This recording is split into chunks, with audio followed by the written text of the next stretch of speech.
In 2023, it's expected that we finally see the release of the latest Forza Motorsport title, the first since 2017's Forza Motorsport 7, and the first Forza game in general since 2021's Forza Horizon 5. Originally announced to be released in the spring of 2023, in the most recent Xbox and Bethesda Developer Direct showcase, that originally vague date was updated to be, well, even more vague, now encompassing the whole of the year 2023.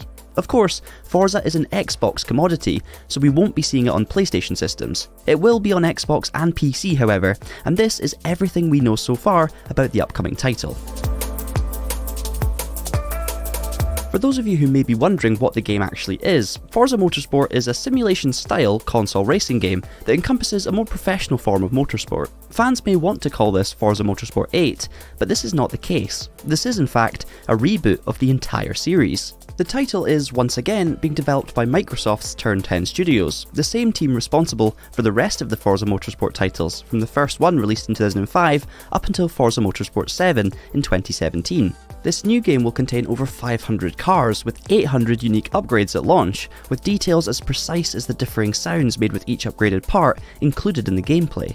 The cars that have been announced so far include a list of about 80, ranging among all different eras and types of racing automobiles. Many of these will be returning from previous Forza Motorsport titles, but apparently over 100 will be new to the series. If you want to see a full list of those announced as of me recording this video, make sure you check out the Traction website, but let me give you some of my own personal highlights. Firstly, the 1989 Group C Aston Martin AMR1 and the 1993 Peugeot 905 Evo 1C, some of many Group C inclusions already announced, along with Le Mans prototypes from practically every era. There are a selection of modern day supercars and hypercars, from the Lamborghini Centenario and Brabham BT62 to the Bugatti Chiron, McLaren Senna and the Mazda MX-5. Okay, that last one was a joke, but the car is in the game. The list is also stacked with classic muscle cars, GT racers, touring cars, and some of the most prestigious road cars from the turn of the century. Basically, what we can see from this first small glimpse is that there is a special collection stacked with variety and character.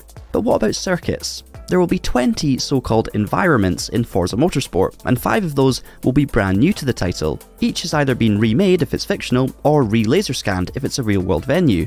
It's a bit weird to call it an environment as opposed to a track, or venue, but we do know that some of the ones announced include Kyalami, Suzuka, Maple Valley Raceway, Circuit Hakone, and Laguna Seca. Laguna, by the way, will also include a fast and flowing 1960s layout that looks like a beefed up anti-clockwise Castle Coombe on a hill.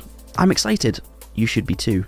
The new Forza Motorsport is set to overhaul the platform since its last release with Forza Motorsport 7. It will include things such as damage improvements, with specified damage and dirt buildup, dynamic time of day which affects track grip, tyre wear, fuel management, and real-time ray tracing on track. All of the dynamic racing properties will, according to the developers, ensure that no 2 laps ever play the same. Plus, there will be other cool effects such as animated track life, physically based lighting and volumetric fog effects, and a fully procedural cloud system which evolves organically, all of which leads to a more immersive experience. The title is told to include an incredible new online racing mode, as well as a car building focused single player career mode.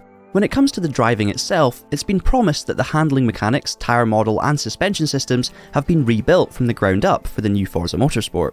This, on paper, is good news, as the industry has moved on immeasurably since Forza Motorsport 7, where using a steering wheel peripheral felt largely meaningless and the tyre's behaviour was worthy of detention. We've been working on making all of our simulation elements as realistic as possible. Cars can be set up in line with our drift partners' expectations, said Turn 10 Studios creative director Chris Isaki. When it does release, Forza Motorsport will be available to play on Xbox Series X or S consoles, and on PC. Sadly, it will not be released on Xbox One. However, some good news is that it will be part of a Game Pass subscription from the day it releases. We really do hope this will happen in 2023, and given that until recently it was touted for a spring release, fingers are crossed that the game is just around the corner. As soon as any further official clarification is provided, you will hear about it from Traction. Speaking of hearing about things from Traction, why don't you subscribe to our channel so that you hear about things from Traction, and check out the website traction.gg to hear about more things from Traction. Also, let us know your thoughts about Forza Motorsport in the comments below. That's it from us today, so until next time, thanks for watching, keep it pinned, and have a great day.